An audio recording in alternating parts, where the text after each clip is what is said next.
Oh, yes, it's Friday. It's Friday. It's Friday. As we say, thank God it's Friday. And we are here for our Friday edition of Politics 101. What do we do? welcome to all of you to Politics 101. What do? We social media influencers. Oh, it's Friday. It's Friday. It's the end of the week. The end of the work week, not the end of the week. Not the end of the week. The end of the week is Saturday. It's the end of the work week for what we used to call in the old days in Guyana civil servants. There's a civil servant, always a civil servant. You work in Monday to Friday. In these days, it wasn't 9 to 5. I think it was 8 to 4. 9 to 5 is an American story. So when your week, civil servant week, Monday to Friday, and some people used to work half day Saturday. The whole thing change up now, eh? The whole thing change up. Anyhow, it's Friday, and we are here because we got work to do. Good evening to all of you. Mr. White, Yvonne Rodriguez, Sandra Hanover, Ras Ricardo. Those are the people I'm seeing right now. Lynette Greenwood, that's my sister from Annandale. Them Chinese people, we say. It was good to see Lynette a couple of months ago. And she said, no, you don't know me, Lynette. I said, of course, that's your decent name. Them is my real partners, them. Loyalists. Lynette Greenwood and all the Annandale people, as we would say in Buxton, Annandale, Friendship area, Congo people. Congo High Nation. They pick me. Congo High Nation. Oh boy. Culture. Congo High Nation. And of course, they are High Nation. People trace their ancestry back to the Congos. And very proud of calling themselves. And you say they come out of Congo pasture. These are people who were linked to the Lusignan estate. And then some of them went to Buxton, some of them went to Annandale South. So you still go to Annandale South, and that's where you find the remnants of the Congo people. Now, I don't know the young generation these days. When I pass through Annandale, I see some people, me, big people like me. I still see Jerris and that kind of nation there. But the people that I grew up with, Annandale people, like I grew up knowing them Chinese Shifun. And you grew up knowing Miss Irene and Miss Rue and Miss Fadi and Miss Morrison, and then you come down little more Sissy Bob and them Corey and so on, and their relatives are still there. They're still there, but you're not used to the young people as you're used to the big people. Welcome to all of you from Annandale and all of you from traditional African villages. Welcome. The other night I was talking about Barakara, and I got a note from a Barakara woman, and she said, I's a real Barakara woman. And I was, I was asking her the significance. She said, but when you see Barakara woman, take off. You can't stop them. Good evening to all you people there along the Kanji River. Kanji water, Black water, Kanji water. All of you there on the quarantine, down the Berbice River, You all know big people like me. When we were young people and we listening to the radio, they had radio serial, they used to play Edgar Meta also, My Bones and My Flute. Oh Lord, and the hunting and so on, and you go home early for listen. Down Berbice River there, Edgar Meta also one of our great writers. I think one of our greatest, if not greatest prose writer. My Bones and My Flute. The Guyana trilogy. He was quite a writer. And as he wrote, so did he die. He committed suicide. But he left a whole body of writings, a lot of them based on that Berbice area, because he was from New Amsterdam, so a lot of his novels were based there in the quarantine, in Berbice, down the river, and so forth. To all of you people down the river, and I'm not forgetting those of you on the west side of the river, from Ithaca and Blairmouth, and so forth. Oh, we used to have lovely times in there when you go to Ithaca, when they see them lady take off in Ithaca. Oh, Lado. Welcome to all of you. If you're from Ithaca, if you're from West Coast Berbice, well, you all know I love you all. You all know what the Black Americans, I love me some West Coast Berbice. My people down there, Bella Drum, El Dorado, Golden Fleece, and Hook Tongue, and all them number 28. Good evening if you're from number 28, the Carmichaels, the Jameses, number 5, Litchfield. When you hear you're going to those places, you prepare yourself, because you're going to meet real Africans. And if you're from Linden, you're really from West Berbice and East Coast, because the original Lindeners are really from there. Good evening. We have to talk the thing, as we said. And tonight is Friday night. Our guest is going to be Dr. Vincent Adams, a Linden man. And before it was Linden, you all know it was Wisman Mackenzie. And then Wisma got its own little parts and so on. Welcome to all of you tonight. We started the new year 2024, and we said, 2024, please make a liar of me.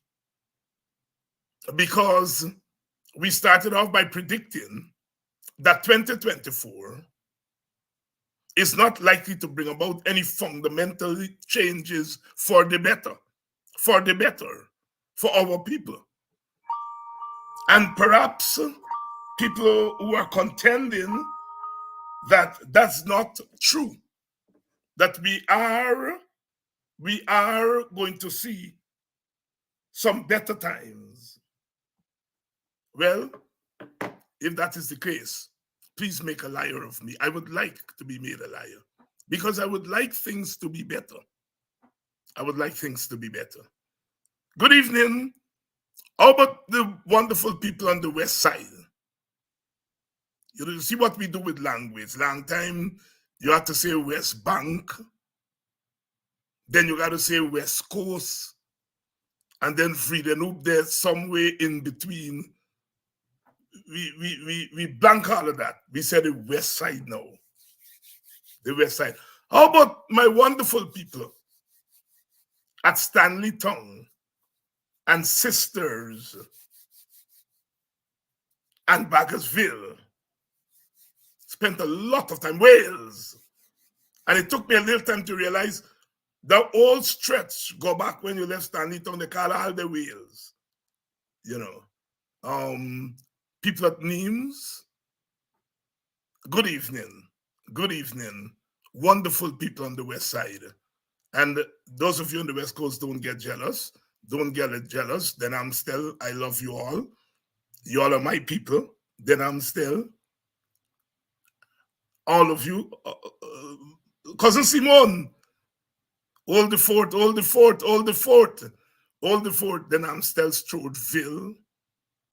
We did a lot of work, Dikendren, a lot of work, Virgin Ocean, Strodeville. I did mention Strodeville, of course. I flock Kashba.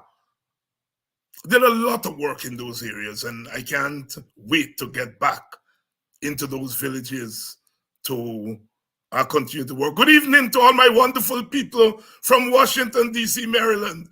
I noticed my brother Kenneth DeFlormont is on. And brother Kenneth, I met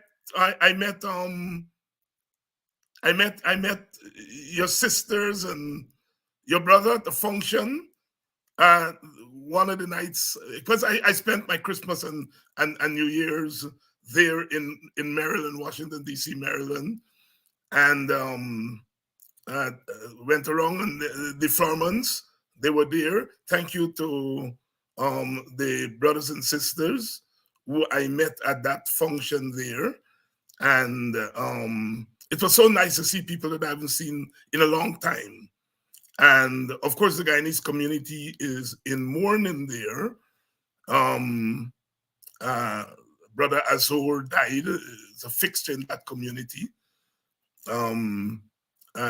Sister Charles, Desiree Charles, another well-known person in the community, they passed away, and so on. My condolences to the families. I know Erel Azor was a loyal viewer of this program. So always on, and would give the feedback to my mom, who would pass it on to me. Good evening, mommy, if you're listening. My mother just got to sleep at 7 o'clock. What time now? It's now 6 something in Washington, D.C., Maryland. She's still up, not 7 o'clock yet. She's got to sleep at 7 o'clock and wake up at 4 or 5 o'clock in the morning. And 4 or 5 o'clock in the morning is 1, 2 o'clock in Maryland, I mean, in Arizona. And my mother gets up at 4 or 5 o'clock, and she thinks it's 4 or 5 o'clock everywhere. And she calls, good morning. Mommy, it's 1 o'clock, 2 o'clock in the morning. Well, I want to call in to say morning. Well, mommy, you must stay up a little more late if you want to talk to people. My wonderful mother. Good evening to you if you are on the program. Good evening to all my friends and my relatives in Washington, D.C., Maryland, Virginia area. I got the chance to go visit some people who I hadn't seen for a long time. My good cousin Brenda Hatton, who I didn't see for a long time, was able to go and spend some time with her. And Old Talk. What were you? No. You all know when I say Old Talk, what I mean. Talk little name.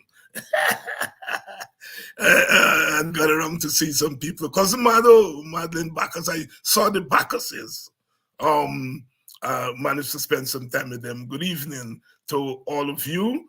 Good evening, Mr. Tapin. Welcome to Politics 101. I would like to say wonderful welcome to all of you who are joining us from Maryland, Washington, D.C. area, Baltimore. I still do a program in Baltimore the second Saturday, which is coming up. No? No, not this Saturday. Not tomorrow Saturday, next week Saturday. I do a program there the second Saturday every month on WEEA, Morgan State University Radio, at 2 o'clock. The Political Hour with Dr. David Hines. And what I do on that program is do a kind of survey of the politics in the wider Caribbean. Brother Natty, who sometimes Sister Claudette Lindsay. And I've been doing that program now, believe it or leave it, as we would say in Guyana. I've been doing that program now for, starting 1996. Count for me, 1996 and 4, this is almost 28 years. 28 years, non-stop. Been doing that radio program there.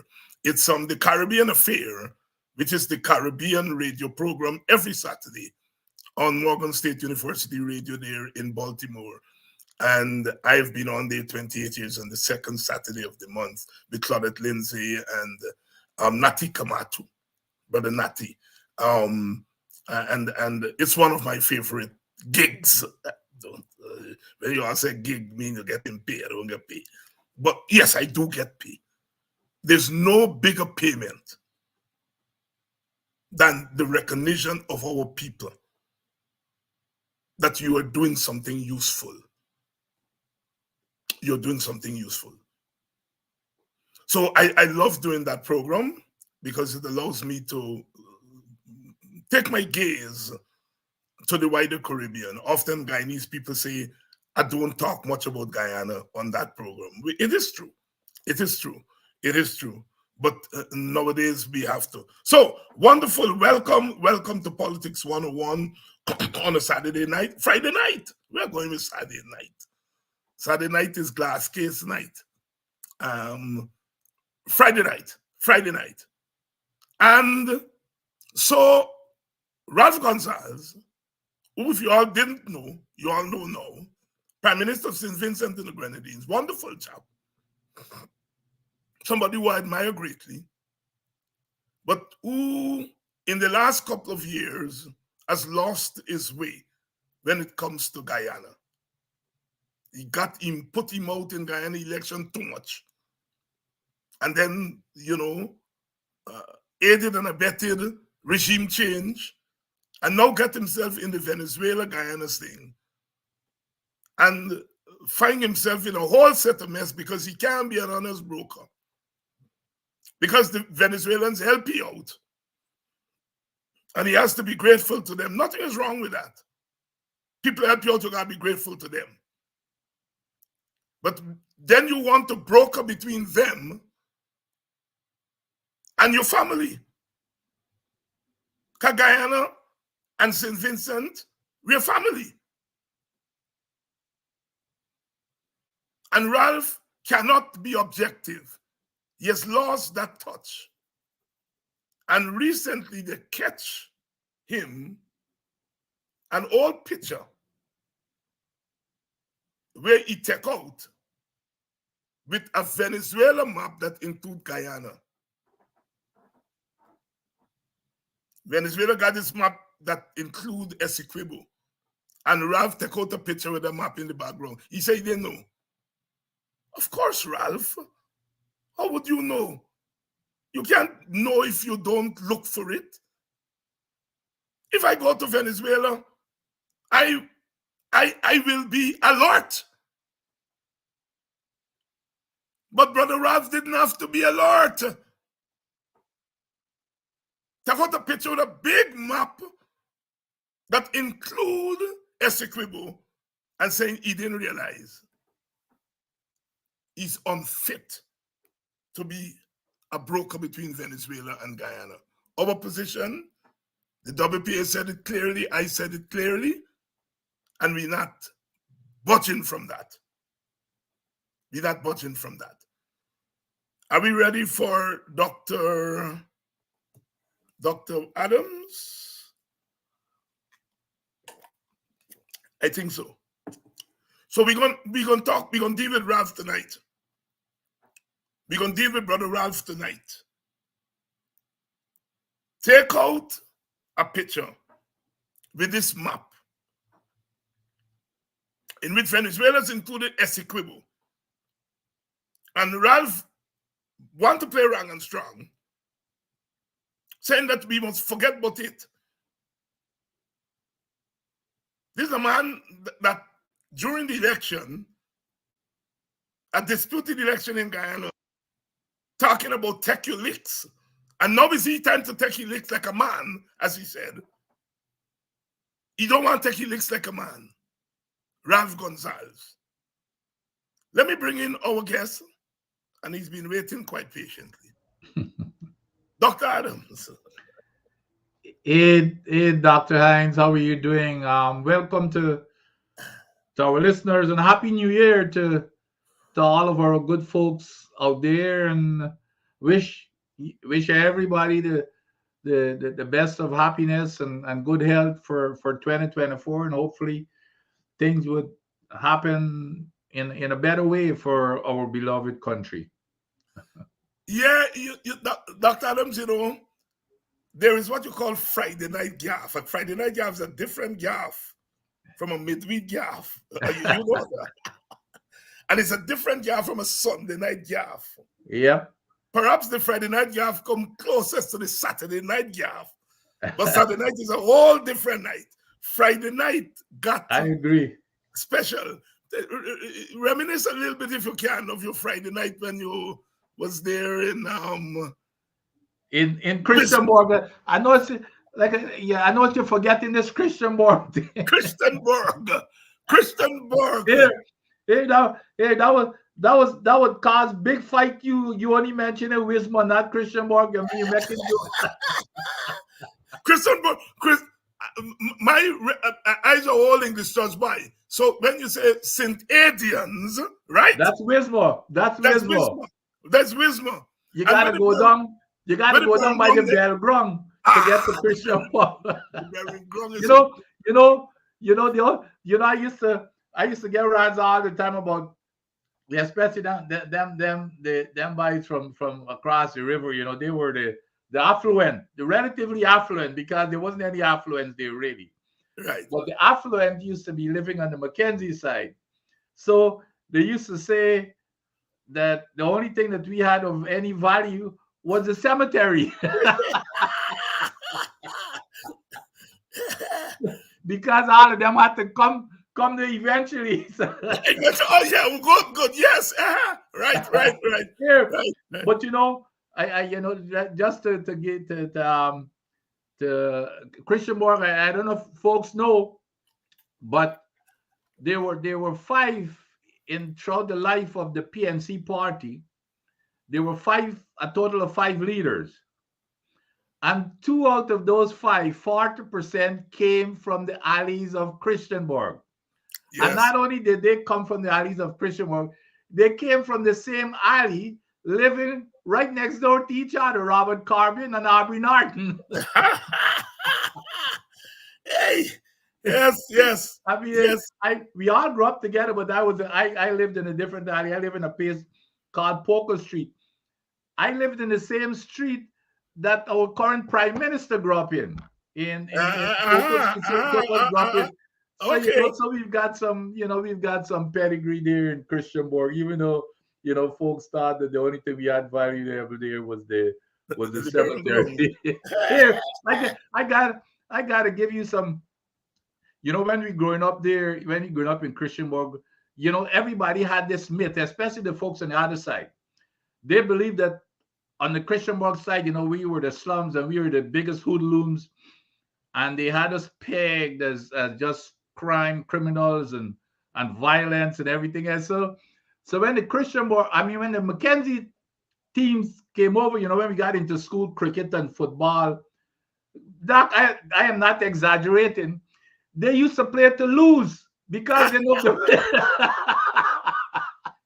if they win, they gotta run like hell to catch the boat to get across the river. Hey, but that was good days. Those were good days, and I was reminiscing the other day. When you're going up there with the launch RH car and RH car. That's right, the RH car. That was right. And Son Chapman. And let me tell you a secret there. For all my little boy growing up, is RH car. RH. I had to turn a big boy, high school boy, to realize it's RH. Because Me, auntie, and them big lady and big man, Aritz car. Aritz car. I don't know if you remember Norman, they used to sell coconut. He was a Buxtonian. And when he come home to Buxton, all them Buxton people, they're sending money for their family. Yes. He would come down for get coconut every weekend. Yep. And when Norman come to Buxton, you go to his house and you collect what your family send. He was like a postman. And you never hear people say Norman interfere with 1 cent for anybody. I was finding out the other day because we were talking about him, and I was like, they used to pay him any money? No. He would volunteer and he would bring down this 40, 50 envelope. Yep. Norman, and he used to sell coconut there in Yeah, that was the Friday night. You see, Irish carriers, they had a after work, there was a 5:15 or 5:30. So and you talk about at that time, Linden was made up of share. You just mentioned it, share West Babishans. Mm-hmm. That entire. So if you trace back, if you go in right now in Linden and you trace back, most of the Lindeners have that route. West Babies, Buxton, East Coast, all of that. That entire, corridor going all the way to West Babies. And on Friday night, everybody used to run from work to catch the Irish car to come down and go visit the family. Yes. For the weekend. And then there was a 3 o'clock Irish car from Georgetown coming back on Sunday afternoon. Yes. That was, and I remember that distinctly because I at that time, I used to play cricket for Mackenzie, for Linden. So we had, and the cricketers played Georgetown on the weekend. So we had to catch that same Irish car and travel with Irish car on Friday nights and come back Sunday night, Sunday afternoon. Yeah, so yeah. Tell me, I know you all had a Mackenzie Sports Club, of course, up there. Yes. But you played Case Cup? Yes, I played Case Cup as a little boy. I played when I made the national team for us on the first youth team for Guyana. And I got the distinction right now of being the only one who's played in the first 3 youth series, the forestry youth series for Guyana. And I came out of Linden. And then when I started playing Case Cup for after Butcher came up, Linden, we got promoted to Case Cup. So I never played in the lower division like White Cup and North Coast and so on. Because when we got promoted to Case Cup, that's when I started playing directly for Case Cup, and then that's where I made the senior national team from Case Cup with Bassett Butcher. So he was the one who brought us to that level. Yeah. Right. So you played in that youth team with Farouk Bacchus? No, they were after me. They came after you. You okay? I came with. It was two. The 2 of us played in the forestry national youth series, which was myself and Keith Aaron. You remember the yes, I remember Keith Aaron. So he of course passed away, but no, Farouk Bacchus and them came afterwards. I think Farouk came the year after I stopped playing. And a lot of people don't realize, Mark Harper played, I think, in the 71. He was a little boy. He was 12 or 13, yeah. Yeah, I remember Mark. Then afterwards, I became captain of the Denmark Cricket Club when I was going to UG, and Mark played under me. Mark and William White and all those. Right. When I was captain of DCC, so Mark was one of them guys who, Mark Mark used to. Even when we finished practice, Mark used to there and you remember a guy named Andrew Light? Monster. And Mark would play even when it's dark. When practice finished, them guys there in the dark, knocking up on the pitch, So that was, those guys were really very, very talented players that I had the opportunity of. I also played with Paidano. Paidano was in my time. Right, right. Yeah. And after our discussion about Paidana and wicketkeeping here, one of the wicketkeepers at that time, Lonsdale Skinner, Right. contacted me. And when I went back to the record, Skinner came back and eclipsed Paidana in the team. Yes, yes. Skinner played between 76, 77, I think. Yeah, you're right. I had left at the time, but yes. Right. Yeah. He came back and knocked Paidana out of the team Yeah. because he played for Surrey. He played for Surrey. He was Surrey #1 keeper. And I remember quite an accomplished keeper. And he batted. He was a batsman too. He was a better batsman than Paidana. Far better batsman yes. Than Paidana. And I always wondered why he stopped coming to Guyana. I didn't realize he also stopped playing for Surrey until we had this exchange. And then I went, and he was a victim of racism and so on. You know, he talked about how Fred Titmus. You remember Fred Titmus, the off spinner? Yes. Surrey there was insultive to him and so on. Yeah. But he was quite an accomplished player. And always wondered what happened. But he came on in knockout pie. For 2 or 3 years, so clearly that's a Plaisance man. He's a Plaisance man. Your wife from Plaisance, right? My wife is from Plaisance. That's right. Yeah, Plaisance. Rex Collymore came from Plaisance. Rex Collie is Leon Stewart. Leon Stewart, yes. You bringing back some memories. I remember. One time, Plaisance had a team called Combined Services, and so I started playing Combined Services, but we had a national, we co-opted a national team with me, Leon Stewart, Rex Collymore. We had Ovid Glasgow, Barlisle, yes. All of us. Paradise man. And we had these limited over, I think it was 40 overs at that time. And we got to Better Hope one day and got our tail cut. We had some little boys who put a beat up on all we national bowlers out to this wall. It was so embarrassing. Yes, and Better Hope, of course, is the Indian village. That's right. Both of them the Indian boys put some lashes in Collymore and Shorty and Barlisle. Oh boy, and Stewart and Winston English. Winston English was there. Yeah, he was a good left arm fast bowler, right? Left arm. And Cornelius, Cornelius. Corny, leg spinner. Yeah. I played in the Ghana team. Those were my teammates. As a matter of fact, myself and Cornelius were roommates when I played in the national team. The national team.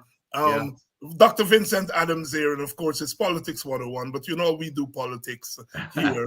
Our politics includes sports and culture and music and all of that thing. I would like to say thanks to the gentleman. I just saw that he sent a note weeks ago, and the note reminded us that we did have a recording studio in Guyana. Vivian Lee at a recording studio on Charlotte Street, I think. And I did hear of that studio. It wasn't the big thing like Studio One and so on, but we did do some recording there, Vivian. I want to thank the gentleman for that information and the fact that I didn't acknowledge it before because I didn't see it. Please accept my apology because there's so much mail. And I don't always get to them, but I want to thank you all for that information. Vivian Lee, of course, made a movie, If Wishes Were Horses. If Wishes Were Horses, in the 70s. That was a Vivian Lee production. And before that, you had Agro Seasman. Some Americans had come down and made that first all-Guyana movie. It was shortly after the Heart of the Come in Jamaica. And they came and did Agro Seasman. And yours truly played a little small role as a little schoolboy, get knocked down by the Seasman. This is Seasman. Used to go, they're selling people furniture, and then he go back like he sees in the furniture for the thing, and he's thief in the furniture. And passed by Metropole Cinema, knocked me down from a bicycle coming from school. That was my role in Agro Seasman. I understand that movie A Hamley case was the producer. Ah. Hamley, because I remember us doing some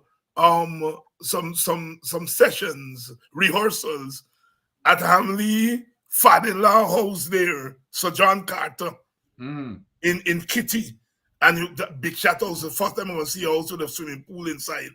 When we went there as well. This is in the early 70s. Right. Thanks to the brother for reminding me of Vivian Lee and his role in the cultural life of Guyana.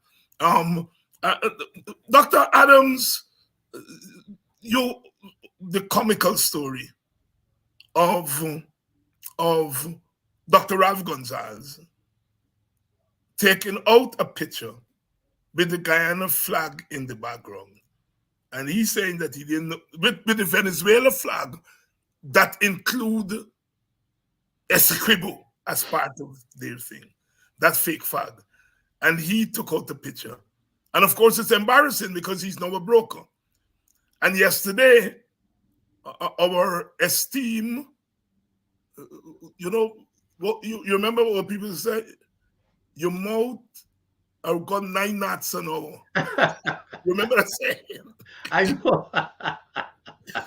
That man who can never keep his mouth You shut can never. sought to defend Ralph. Give us a little bit of your perspective on that issue. You know, when your mouth going 9 knots, go back to the old. You remember this lady, Governor Richard from Texas, in a campaign. And Richards, yes. Richard, you remember she said that Bush put a silver foot in his mouth. Oh Lord, I remember that. Well, I believe that's what's playing out here every Thursday with this man. But you know, Doc, I'm like you.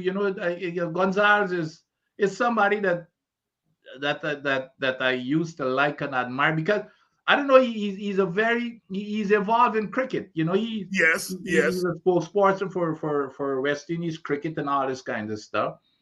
But for the guy to pretend as if he's some honest broker, that's what I have a problem with. He knows that he's not an honest broker. He knows that this here is all about Petrocarib to start with, and he knows his relationship with the PPP administration. So stay aside and say, what, but don't come and pretend as if you're this almighty holy person and you come here to be an honest broker. That's not the case. This here is about Petrocarib, and that's okay. If you're getting benefits from Venezuela, stay quiet and go ahead and take your benefit. You cannot tell me, Dr. Hines, that here's this guy. He went to this big ceremony, very important ceremony, took a picture, and he doesn't. And I'd be willing to bet you, Dr. Hines, any money that picture, because that occasion was so important, he has that picture hanging in his office. There you go. I'd be willing to bet you until the past few days when it disappeared. And then don't write a letter here. As far as I'm concerned, it was arrogant. It was very condescending to the Guyanese people, and it just as if it was so flippant in his language. But he's doing that because he knows he's got the government of Guyana who's watching his back for him. That's the only reason why he's doing this. But he needs to move aside, and the only thing honest about what he should be doing is say, hey, something. I cannot be an honest broker in this, and I'm not gonna pretend to do so. But most egregious is the government of Guyana, including the vice president and Minister Todd, are trying to come out and defend this guy at best, Dr. Hines. At best, here's a guy who's one of the leaders in the Caribbean, at the helm of the leadership of the Caribbean.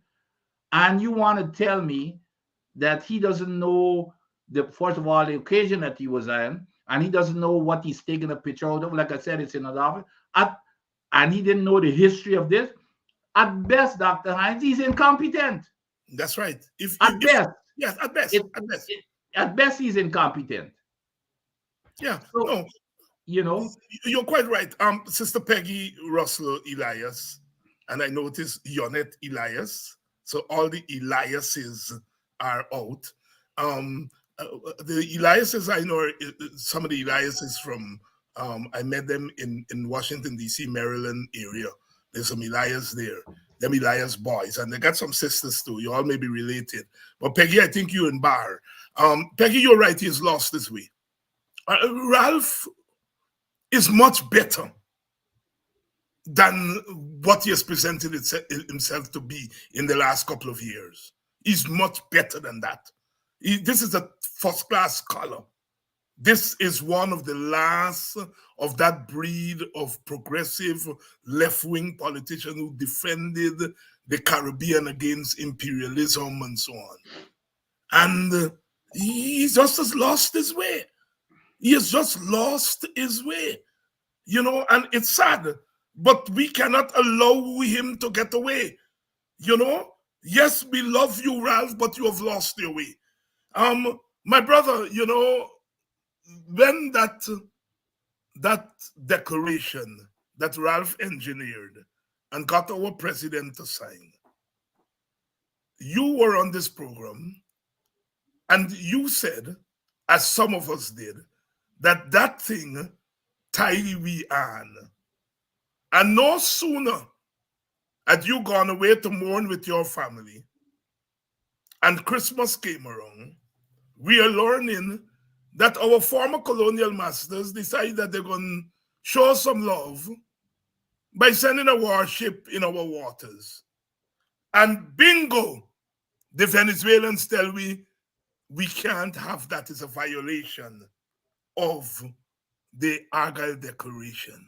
My God, if we can't decide who will come to dinner or come to lunch with us, and we got to tell them, if you come in, don't come in this boat, come in another boat, because if you come in this boat, you're offending Venezuela. That's what the lack we have in the Argyle Declaration. You don't want to always say we told you so, but yeah. of course we told you so. Give us your take on so quickly after. And then again, I always go back to not even what others do, is what we do as the leaders of our country. And even the response, we're trying to recall. You listen to the vice, he's starting to talk, well, it wasn't a warship, and it wasn't, it was this, and That's our business. Yeah, absolutely.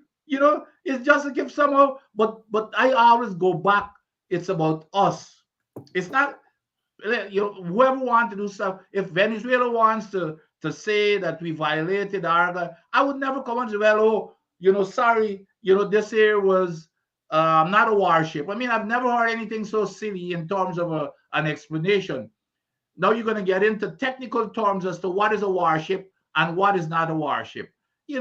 But you were absolutely correct. That Argyle agreement, and it looks as if Venezuela has dictated the terms of the agreement to start with, because we went there, did not even know what was on the agenda, and here comes Venezuela. This is what's in the agenda. It's about the border, and we say no, it wasn't there. So it was all total chaos and confusion to start with. So we went there because we were told to go there, meaning the president, and we signed off the stuff that apparently we did not even know what we signed off on. And now our friends decide to bring in a ship, a warship, and we're making an excuse. No, it's not a warship. Have you ever seen a warship like that? Just silly nonsense that makes us look so darn weak and succumbing to everything that Venezuela requires us to do and say. Yeah, look, they're supposed to meet in three months, I think they said, to follow up on that meeting. And I hope Jadu and Ali, they get the courage to revisit that declaration. That thing has implications. You see what Venezuela did, my brother? Yeah. They seized the opportunity to mass troops along our border. Absolutely. Absolutely. Dr. Hines, it ought to be a simple conversation. It's all the only thing involved here. It's or should be discussed. It's the 1899, award, Arbitration award, yes. arbitration or arbitral award. That's all. It has nothing to do with anything else, because anytime you get out of that envelope, you're getting into murky waters with them. That's where they want you to go down that rabbit hole. We ought to have the gall to stand up and say, here, it's all about here. If you can, be, and they had their opportunity to prove, whatever the allegations were, all of that, those allegations were disproved. So let's talk about the arbitral award. Don't bring up all this kinds of stuff here. Those were all we have to stand up. We have to stand up and but I want to repeat again. I have no question that this whole Argyle stuff, it only came about because of Venezuela's threat, and they were empty threats about setting up some kind of a Essequibo council and all this kind of stuff, and then saying that all the companies that operate in Essequibo got to report to them or they got to move. We know that those are them.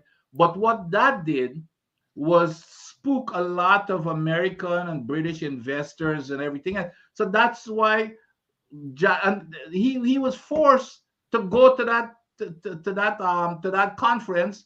So the whole objective was to ask, really get Venezuela to, don't threaten, don't use that type of a language. So it was really, it was a no substance type of thing to appease Venezuela, so that Venezuela could stop threatening, so that it wouldn't interfere with American companies and British companies coming in and investing in Essequibo. That was all it was. Like, America stayed quiet, but I guarantee you that, because I know how they think, America was behind that Argyle conference. But I bet you many people felt this only sound quiet, as if they sat behind it, and you see how sudden it came up. They didn't say a word. You want to tell me that you're going to have something as important and consequential as that, and they're not going to have any part of it? It was all about those threats that was going to spook all of these American companies, including Exxon, to get investors, American investors, European investors to come in. And if you notice, since that Argyle conference, did you hear Mudaro mention anything else about companies got to report to him and all this kind of stuff? All of that has gone away. Yeah. And you touch on a very important point there, Dr. Adams. When you say is we country, this is about us. Yeah. And I want to give a little piece of history so that to amplify your point. The 1962 missile crisis, when the Russians, the Soviets agreed to pull out the missiles from Cuba, they didn't consult Fidel. Yeah. And Fidel said, "But this is me country." Yeah. And he stopped talking to the Soviets for about 5 or 6 years. Yeah. And Soviets, but that was a man with backbone. Absolutely. The Soviets, he was benefiting from them, but they made an agreement about something on his country and didn't consult he. Yep. And he stopped talking to them. Yep. He stopped. And our leaders have to build up that backbone. Absolutely. That Ralph, you all cannot be making deals about Guyana and then pull our leader to the table and make him sign away. Does anybody have any doubt? I mean, nobody has any doubt that when our president went there, he did not know what he was going there for. He didn't have an agenda. He said so publicly. Absolutely. And that's why Aubrey Norton didn't go with him. Aubrey asked him, That where your agenda? absolutely. And it's such a shame. I mean, look, Burnham wasn't perfect. Yeah. Jagan wasn't perfect. Yeah. Desmond Height wasn't perfect. But my God, you would have had to tie Burnham with some crane and drag you out again to go and sit down at a meeting like that under those conditions. Yeah. He would not have done it. Yeah. And I'm not saying he was a perfect man. Right. But at some point, when you live and you don't have warships and all those things, you have to let your dignity as a country. That's what you have. And these people who are ruling us there, they have no goddamn dignity. To get Ralph Gonsalves and them, pulling them like donkeys, to go and sign an agreement like that. And then you can't tell your friend, come and visit me. Your friend visit you and they tell you, your friend can't visit you. Yeah. That is what we are in, sisters and brothers. That's what we are in, comrades. And we have got to let it be known that those of us in the opposition, we are firmly against that. At some point, you have to take a stand on these issues. My brother, use the oil and gas, man. And that is the constant in all of this. In all of this, oil and gas, we see a lot of activity. They are pushing ahead with the gas to shore pipeline, despite all the export advice. They're pushing ahead with this, they're pushing ahead with that. We are now learning that the projection about our oil, which they're saying now 11 billion barrels, 12, 15. Some places are now putting that at 50 billion barrels that we could have there. So you're really talking about a lot more oil. Of course, the companies don't want to tell us how much because it's not to their benefit to tell us how much it's projected. But some private firms are projecting that it's about 50 billion barrels of oil that we have there. So the oil and gas thing is constant. We are battling on many fronts: on the legal front, the environmental front, the regulation front, the books. We've had all these problems, and we are now going into 2024. Jatio said yesterday elections are not going to be held till the end of next year. That's instructive because they were trying to hold elections this year. Apparently, some spokes was put in the wheel, so they can't do it this year. So they're going the distance till the end of next year, which means they are going to run on the oil money and what they do with the oil money. As we enter 2024, what for you are the big issues in the oil and gas front? Well, the only spoke in the wheel is poor management. Mm-hmm. And they recognize that. Just think about it. Had they been confident that they were doing as well as is being peddled, I would have held elections tomorrow. You come out and you boast, well, but here's what I thought. Here's what I think. I think the local government elections, it's what disappointed them. They were going to use that as the gauge. So when that came in, I think that was what scared them away, and now they've got to go the distance.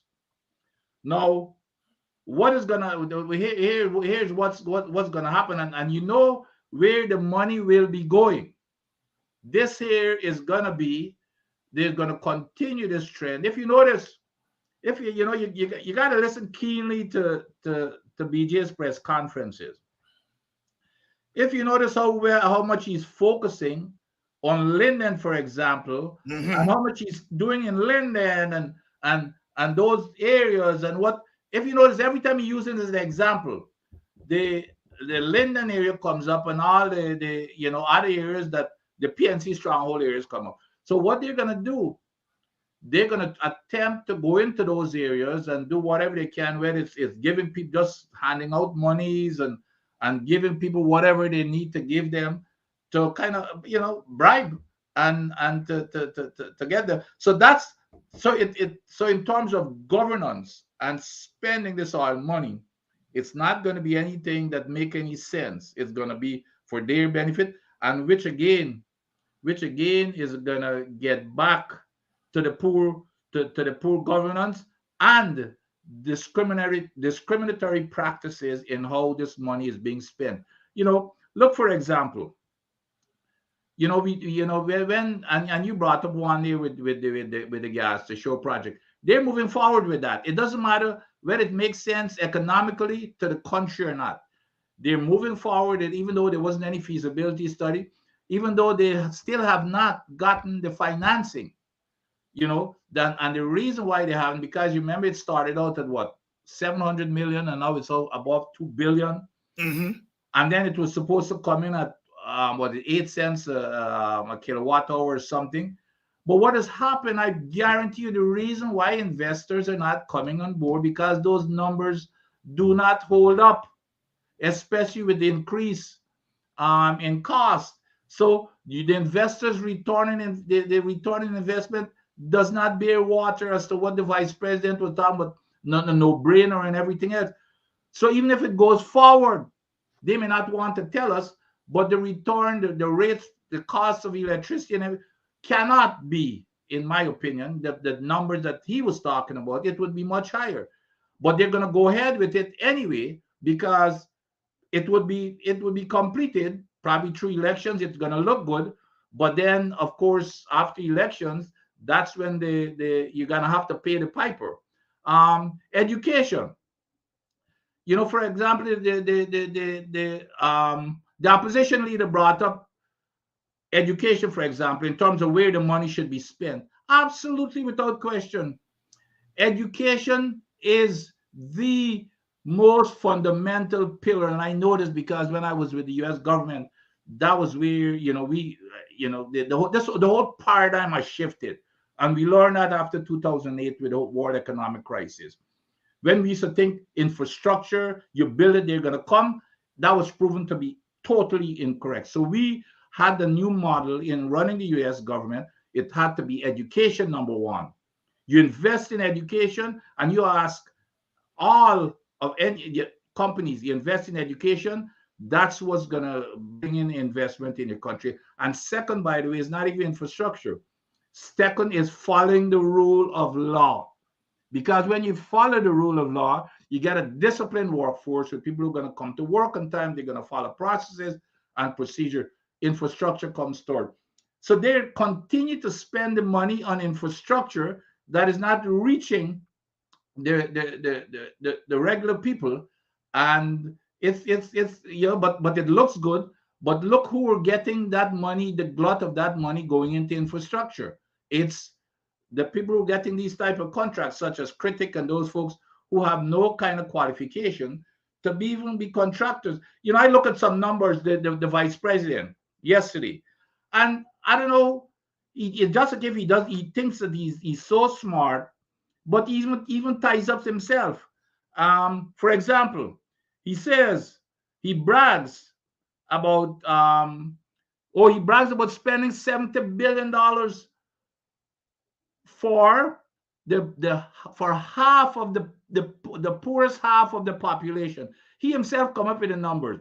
He said 350,000 people, and he mentioned civil servants, children, pensioners, part-time workers. So he's bragging about spending 70 billion out of almost $1 trillion budget on half of the nation's population, which is 7%. 7%. And he's bragging about that. He brags about this 6.5% raise for public servants cost $7.9 billion. That's less than 1%. That's 0.8% of our total budget, which is close to $1 trillion. And then he says, well, the poverty rate is plummeting. You know, which country is he living in? He said, this guy says that the inflation is 1.9%. Could you believe that? 1.9%. Is this guy real? Is he connected to what's going on? Has he been to the market recently to buy a pound of tomato or a slice of pumpkin and Pumpkin. to tell me that it's 1.9%? That is telling me that there's basically hadn't been any change in 2023. But he expects people to believe that. So that's what I'm concerned about, that he's going to get up every Thursday and spout these kinds of stuff. And you see, he believes in the Russian style of things. And the more you say it, it doesn't matter whether it's true or not, it's going to register with people. They're going to believe it. You look at him. He repeats the same thing over and over. That's his modus operandi. That's his style. He's going to repeat these things over and over, and and we've got to continue to call him out, even if it's on a weekly basis. We've got to call him out because everything he says here doesn't make sense. How could you say? He even said that the poverty rate is plummeting. It's plummeting when in response to Aubrey Norton's saying that, those metrics such as malnourishment among our kids, up to recently, the World Bank and UNICEF, in their report, two credible organizations came out with a report that said we have the highest rate, meaning on the lowest, the worst then, the highest rate of malnourishment among our kids, five times the rate in the region, and even worse than that, twice worse than Haiti of all places. I know you're telling me that poverty level is somehow plummeting, but these are the kinds of things that he thinks that he can get away with by spouting it over and over, and people are going to believe it. So that's what I'm worried about. It's the politics of where this money is going. It's not going, where it's going to help the country in 2024. It's going to be directed in areas to win votes, and that's what I'm worried about. Instead of having a cogent and well-structured plan, looking at the needs of the people, the half of that population that he's spending 7% of our budget, and bragging about it. Oh, I've spent $70 billion over $1 trillion. Mm-hmm. And he's bragging about it. That's what I'm concerned, not about him, because he's going to play the politics. And I'm concerned that the people are going to buy this. And I'm hoping that they're smart enough to not be sold on this thing, and they listen to programs such as yours. Thank you very much, Abig. We've got a lot of work to do in 2024. Good evening to all of you Buxtonians in the audience. Yes, I talk about everybody except you all Buxtonians. Good evening. Good evening, Rocky Gentle. I feel colored. Good evening, Lynette, Mojine, RV, Imogen, Harvey, Twin Girl. I forget you all. You all Buxtonians. Give me a little chance to make friends with other people no more. When you throw me out, I gotta go to Christianborg and other places. You all. Good evening to everyone. Good evening to all of you, the people on the East Bank. The East Bank, that piece of road. I think we have to do something about the East Bank Highway. We have to do something about the East Bank Highway. It bothers me every time I drive from the airport or to the airport. I'm saying that is the road people are going on when you come in your country. Why we can't get a proper East Bank road? Dr. Adams, Yeah. I know you're a scientist. And part of your thing as an engineer, you got to deal with roads and so on. Absolutely. Right. I mean, but Well, that's exactly. I've always said, even by the way, and this is not about politics either, because even in the past administration that I worked for, I used to be one of the biggest public critic. In them days, the PPP boys, they loved me. They used to invite me in the panels and everything else because I used to be very objective in my criticism. But there is no strategic planning as to, it's just a give on a day by day basis. Somebody gets up, Jagdi or whoever gets up in the morning, and they dream about something, or they got this brainwave. We're gonna do this. We're gonna do the gas to shore project. I'm not saying that the gas to shore project was not something that we should have done, but there should have been the feasibility study that is called for, by the way, in the contract, that they say that's so sanctified. It's in the contract saying that you must do a feasibility study for any gas use, any use of the gas. They didn't do any feasibility study. Jagdio said it was a no-brainer. So yes, that road, that should be something basic. One of the things that you try to do is make you want to attract foreign businesses. Oil is going to bring in a whole lot of travelers, etc., as we've started to see, to open up the country to tourism and everything else. That should have been the highest priority. That my friend was in Guyana, that back road, that highway, going from the backside. um that road should have been completed all the way to the airport by now, and so that when people come in, the cars run on that road and the trucks, because Dr. Hines, and you've been in Ghana more, that is the problem. The trucks are destroying that road, and that's fine. We need the trucks for transporting materials and all that kind of stuff. Let the trucks use the old road, but the new road should have been built all the way to the airport rather than just to Diamond. It doesn't make any sense. Mm-hmm. So but there is no integrated, cogent, strategic planning as to what to do and what are the priorities. The priorities right now, as I see, is to give their friends and families these little contracts to repair the road, like on East Bank. Everybody doing a little patch here or there that lasts a couple of days, and then they come back. That's a new contract. Mm-hmm. They don't have any qualification for doing road construction. So that's what's going on again, is to fill the pockets of friends and families that has no qualification to do anything. But you're absolutely correct.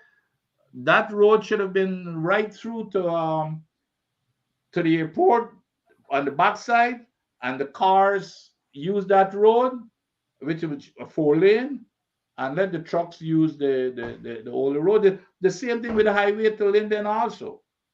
They should build a new brand highway to Linden.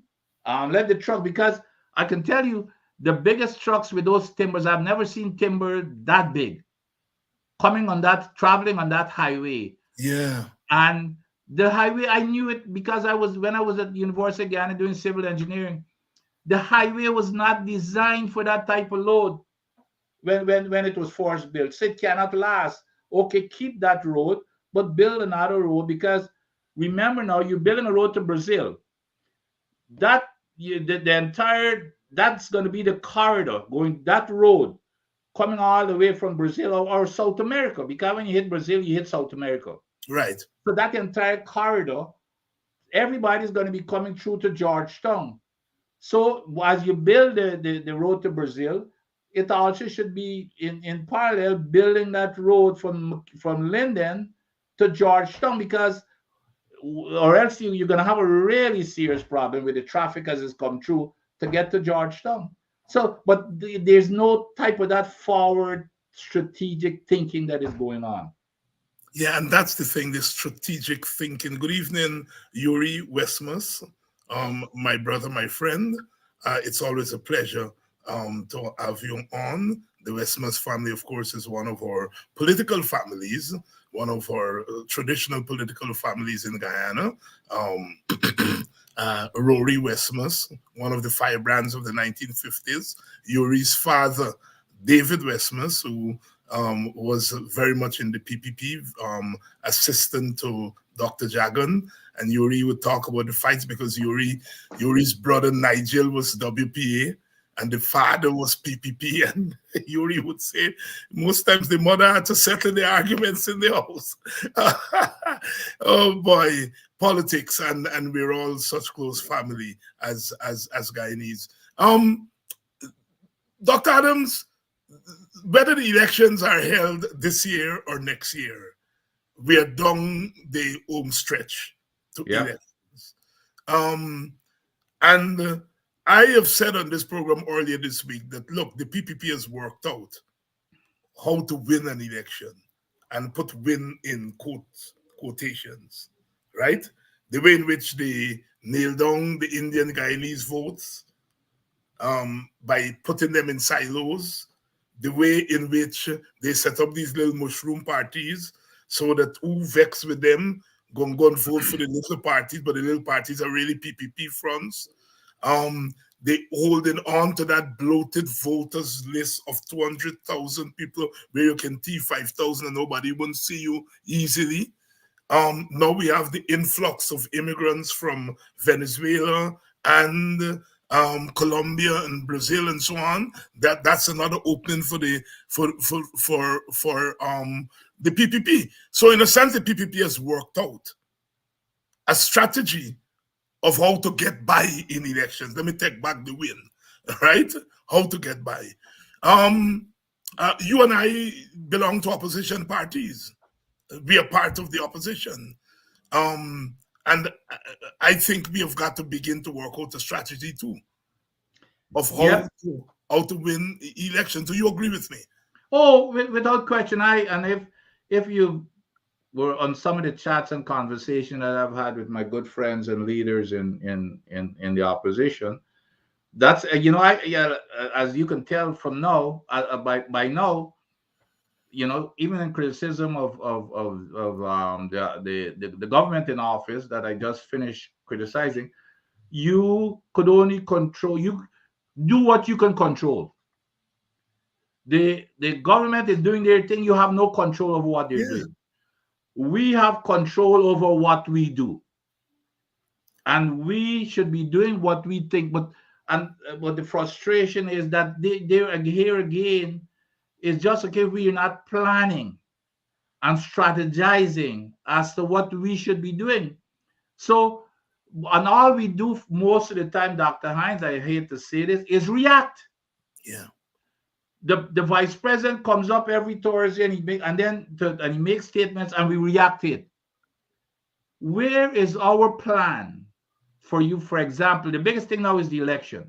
Where is our plan to make sure we've got a clean voters list and to turn out our voters? I keep hearing all the time. Well, we got to go into we got to go visit. We got to go. And we believe that just by going into someplace, Region 9 and Buxton, and visit people, so you got 1,001 different ports. I said, when we go there, what are we telling them? Yeah. What are we telling them? They're going to come. Are we just going to go listen? Well, pumpkin is $1,000 a little slice. Boro a little. Okay, that's what we know we're going to hear. What do we have to tell them to say if we get into office? This is what we're gonna do. That's never gonna happen on us because we're gonna put emphasis on making sure, even if we get food stamps or a subsidy for food, that will never happen. Everybody will have a house to live in. Water, those are the basic things we should be strategizing. I'm not just saying it with empty words. What I've asked is for us to go back and analyze what each of these programs will cost and show how we can afford it. I even heard yesterday, and that Jagdio is not stupid. Jagdio tore into our opposition economists, and I of course I didn't listen to what the economist said, but he said, well, the interest is going to pay for the UG thing, and when you add up the interest, it doesn't add up to at least that's Jagdio's version, because that's his calculation. But my point is, when we go there and listen to the problems, we need to tell them if we get into office, how are we going to solve those problems? Not to just go and listen and then we have nothing to offer, or then we're not even coordinated with what we say, because one person may go someplace and say something, and then another person says something else because of their personal thing. So we have to have a coordinated plan as to what is our message? What is our message to turn out the votes?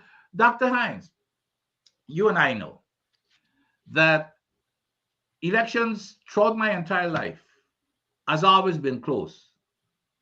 The Indians are predominantly going to vote for the black part, for the Indian party, and the blacks are going to vote for the black party. So, and it's always been for 4,000 votes or so, right?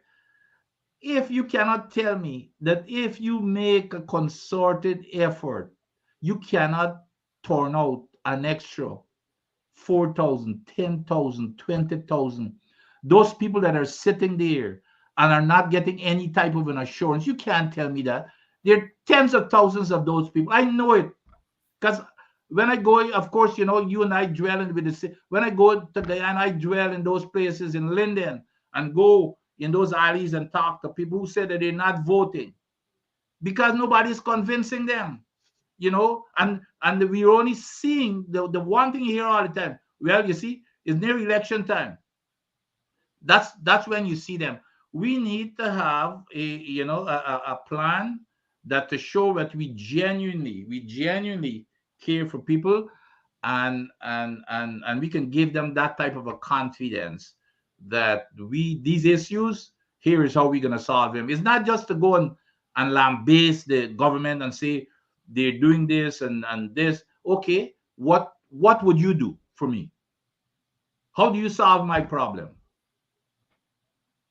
Dr. Vincent Adams here, and we didn't exchange notes because all week that's what I've been dwelling on.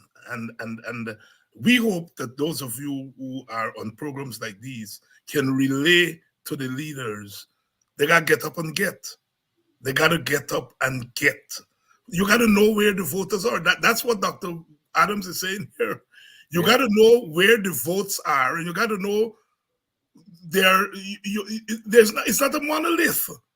There are people in the opposition constituency that are turned off. You got to turn them on first. That's what Dr. Adams is saying. Yeah. You got to turn them on first. This thing is not a one size fits all. It's not a monolith. We got to turn them on. Anyhow, I'm very glad that we are raising these issues here in public, and we hope the leaders, the top leaders, begin to work out a roadmap, because it's about how do you, quote unquote, win an election, but also how do you govern? Because we saw with the PPP, so they quote unquote win, whatever that means.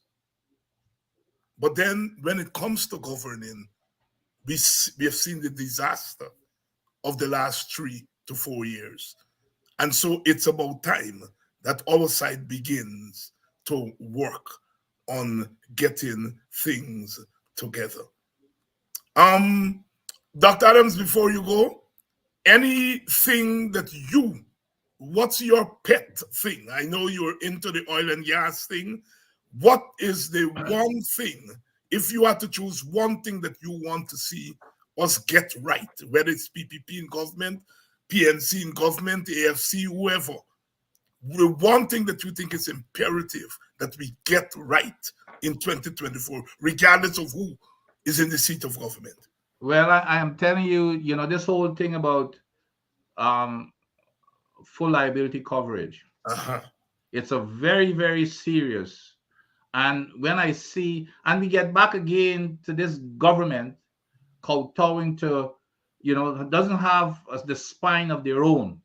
And it's not only about the US and those, even Exxon is controlling this government. Like I said, we imagine we have it in the law. I put it into the law, into the permit, that thou shalt have full liability coverage from the parent company, meaning Exxon. If something happens and this subsidiary, which is the one that signs all of the permit and is the official operator, they don't have any assets to cover anything. So what I put into the permit and into the law was the parent company, and they push back and tell me, well, the contract doesn't have that. I said, well, let me tell you something. As long as I'm here, you will not produce a single barrel of oil unless you give me that parent company guarantee. I got it into law. And you know what? As soon as I left, the government decided to they add a clause with Exxon to confuse the issue, and that's how we went to court. It was because of that language that I put in that permit, and Judge Kissoon ruled in our favor, and the government turned around and opposed it. So that's a serious matter, because I'm telling you, Dr. Hines, all of this money that we're planning on, if we get a spill right now, there's no coverage. And all the buildings that we're supposed to have in the NRF, it's not even going to be close to covering that cost. It's going to lead not only us to bankruptcy, but the rest of the Caribbean, because their tourism, their fishing, and everything. So those are the kinds of things that, that's the one thing to make sure that you hold your feet to the fire to cover that more than anything else. And then there's some additional, like the flaring. When I was there, we stopped the flaring period. Now we're going to go charge them a little paltry fee that they're making money off of, so that they can flare as much as they want, as long as they pay this little paltry fee. Fine. In the meantime, we're messing up the whole environment and putting everything at risk. We're dumping water, produced water that is toxic as hell and hot, into the ocean instead of re-injecting it back. They've changed that. So those are the kinds of things that people, I'm hoping, and when people consider, because this here is directly affecting them. And if we have a spill, everything here is gone to naught. The entire operation shut down. We're gone to naught. Exxon packs up. They're gone, and leave the entire Caribbean in a mess. So I'm hoping that this becomes part of the key discussion, Dr. Hines, into the political arena. I know people are getting distracted by the economics are very important, but this here is an integral part of the economic discussion, because we can lose every single thing if we have a spill, not only economic, but your health, your safety, and the environment. So it's affect you directly. You're not seeing it now, but the risk is there. And then they're doing things. Exxon is doing things that even enhance that risk, like producing above the safe operating limit as prescribed in the law, and we're allowing them to do that. So those are the kinds of things that I'm hoping that our population, Indian, Black, Amerindian, yellow, it doesn't matter. It will affect them all. A lot of our fisher folks and folks who depend on the environment, a lot of them are Indians. It has nothing to do with the PBP and PNC. Okay, so I'm hoping that they would look at this thing and say, well, okay, here, it's putting me and my livelihood and my family livelihood and safety and environment also at risk, and everything could go for naught if we have something like this. So I'm hoping that when they decide who to vote for, they make that decision considering these critical issues. So I'm going to keep pushing these environmental issues and the risk that this government is putting us at for the greed for Exxon. The only reason for them is to make money. And the thing that I want to re-emphasize over and over, Exxon had already agreed to do these things, Dr. Hines.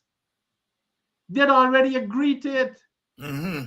And when I left, this government shut everything. And then this vice president has the gall and the nerve every time he gets on television, like yesterday, to say that they have improved the environment control. And I keep challenging him, name one thing that he has done, that they've done to improve. Everything that they've done is to degrade what we had put in office. A simple thing, even for if a spill, this capping stock that he's taking credit for, which is I can't believe that he's so barefaced to be doing this. We're the ones who require the capping stock, meaning a big, heavy 50-ton to 100-ton equipment. After the Macondo spill in the Gulf, you remember it flowed for like 8 to 9 days. So they developed this big, heavy. So you bring it and you put it on top of the well to stop it. Well, it means that the faster you can get it to the well, the better, right? We had it the fastest we can get it between myself and Dr. Bino at the Department of Energy. We forced Exxon into getting it there in 3 days. Do you know what they changed that we had in the permit? They've changed it to 9 days. So they allow Exxon to go ahead. First, Exxon came to me and Dr. Bino and said they're going to do it in 20 days. We said, you got to be out of your mind. So we were down to 5 days. And then we told them we need a report why it cannot be 3 days.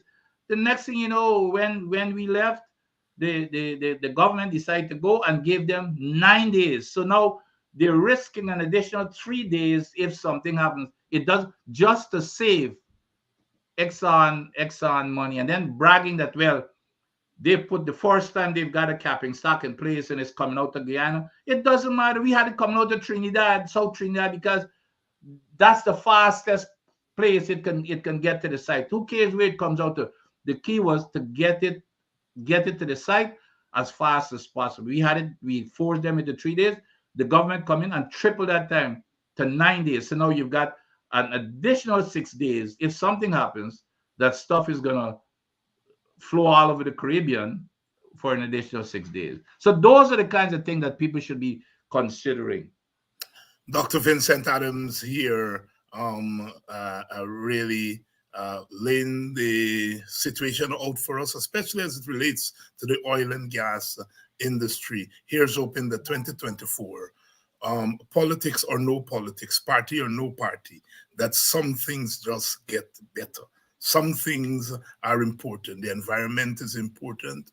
Accountability is important, and we got to get those things right, regardless of which party is sitting in the seat of government. Of course, our objective on this program is to ensure that a coalition of opposition forces take the reign of government, not because we are better, not because we know better, but it's because the present government doesn't know anything. Technically, they're bad. Politically, they're selfish. And what that amounts to is that Guyana will be in trouble. And so we have absolutely no alternative than to work to get an alternative government in place. And we have to vow from now that we are not into the business of exchanging one government for the next government for the sake of exchanging. We got to do better as a country. We have to do better. For too long, 6 decades, 7 decades after independence, same old nonsense. It is time we put a stop to it. And since elections are the route to government, we've got to put a lot of store in ensuring that the elections are real elections, and that we put in place not just a government, but a new form of governance. Dr. Vincent Adams, thank you very much. Let me, since you bring that up, let me, there's one thing that came up today that I think is very important, that I think that was interesting when we talk about the elections and the list. Here is something that came up here, Dr. Hines. Okay, shucks.